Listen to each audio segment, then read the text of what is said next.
కాదు చేకోడి రాలేదా ఏ ఒరే కరివేపాకు మీద ఎవరైనా ఆడుతుంటారు కదా వల్లారా రాగండి అయ్యే కరివేపాకు తీస్తున్నాడు అదేనా గోల్డ్ వ్యూస్ వస్తాయి. కరివేపాకు పాడైపోతుంది 10 రూపాయలు కూడా రావు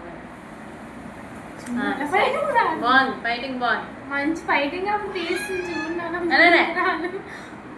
కరివేపాకు ఇప్పుడే తెచ్చాడు ఫ్రెష్గానే జ్యూస్ కానీ అలా అమ్మ కాదు ఫాదర్ ఫాదర్ పచ్చడు కాదు చదవరే పెడేస్తాడు అటుపక్క పడిపోయిందా ఇంకా వెళ్ళరా నేను చూపిస్తా ఇది ఇడ్లీ చెల్లాడు నుంచి ఇంకా లేకుండా వర్షం పడుతుంది ఆల్రెడీ 2 సార్లు ఎక్కి